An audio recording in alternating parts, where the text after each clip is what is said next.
Next stop would be, I think it's one of the iconic places in Death Valley. So you're gonna continue driving down the road. You'll pass through the central area in Death Valley, which is Furnace Creek. That's where the visitor center is. There's a campground there. But if you keep driving down the road, you're gonna get to the point that is known as Badwater Basin. And the thing that is notable about this location is that it is the lowest point in North America. It sits at 282 feet below sea level, and it was considered the lowest elevation in the Western Hemisphere until the discovery of Laguna del Carbon in Argentina, which has been measured to stand at 344 feet below sea level. So on the Western Hemisphere in North America, Badwater Basin is as low as you can go. When you get there, it's about 30 minutes south of Furnace Creek. There's a parking lot there.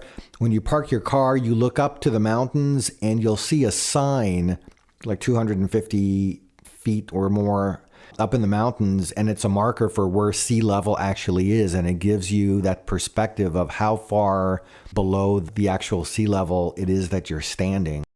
Up there's Dante's Peak, and then about midway on this mountainside, go straight up from the right car. Sea level.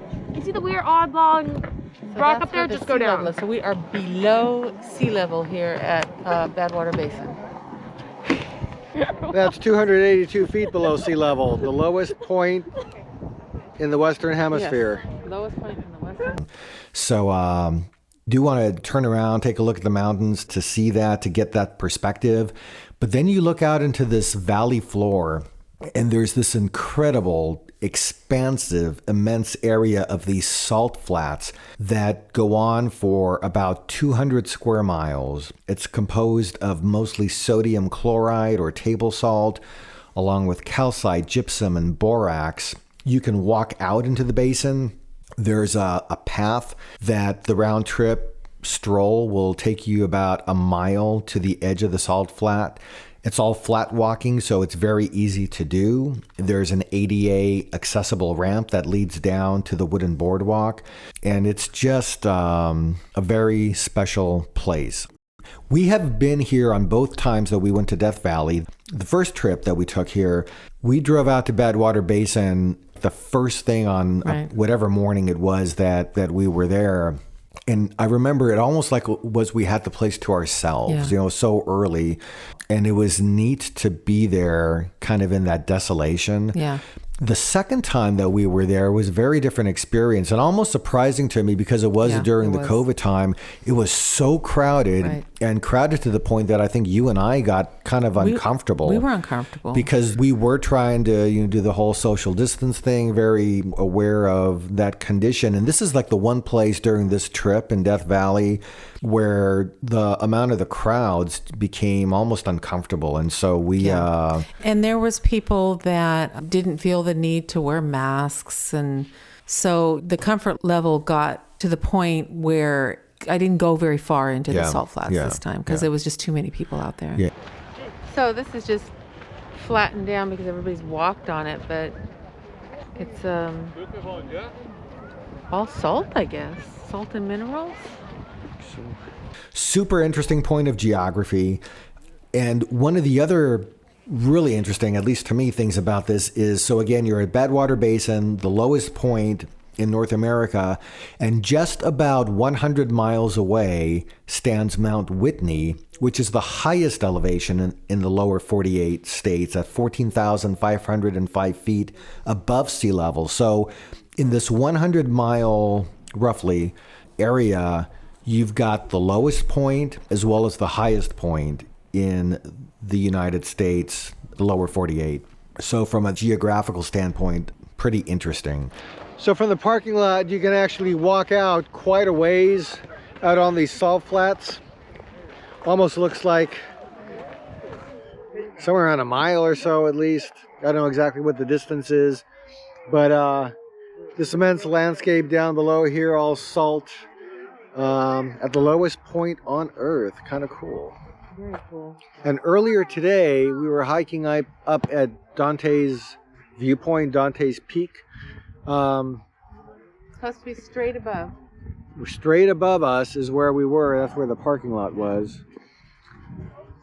You can't see anybody, but it's supposed to be straight above. Yeah, so you can do a day where you hike up there and then drive down here and see what you were looking at from the views above. So Badwater Basin, stories are that the place earned its name when a mule belonging to an early surveyor refused to drink from the spring-fed pool near the present-day boardwalk. But the water here is not truly bad. It's just super, super salty.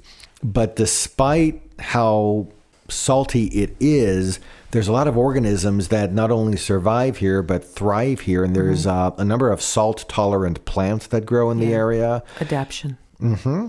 And another one of those examples about this abundance of life in the desert. Yeah. And there's life here at Badwater Basin as well. Yeah. Not visible to the eye, but it is definitely all around you. Yeah. Which is one of the reasons, too, that when you take this path that goes out into the salty basin itself, that you stay on the path. And you don't start walking off the path, going places where you're actually crunching the formations that are there, where there's life abundant. Yeah, there's like microorganisms that live there. So they create this path for you to walk on, and they're sharing this area with you to give you this great experience. So let's not abuse it, people. Let's just stay on the path. Yeah. I'm not consuming. Wait, are you eating it? You're not allowed to. Shh. Oh. Don't eat the salt. Here's a chunk of it. Okay. It's hard. Well, that's got dirt in it. Well, I'm not eating the dirt. This is another one of those places that when you go there, you'll understand, but the landscape, it's fairly flat. It's absolutely immense. And it's one of those places where you take your camera and you set it down like almost at floor level and you get some amazing shots. My other tip is when you visit Badwater Basin, just based on our experience, I would arrive here super early. I would almost plan to make it like your first stop in the morning, because then I think you may be more likely to avoid the crowds. I guess it depends on what kind of experience you want. If you want to see it and experience it kind of in that desolate experience, I think early morning is the best time to do that. If on the other hand, if you want to be there with a whole bunch of people, and some people don't mind at all, they love it. So it's different strokes. Yeah.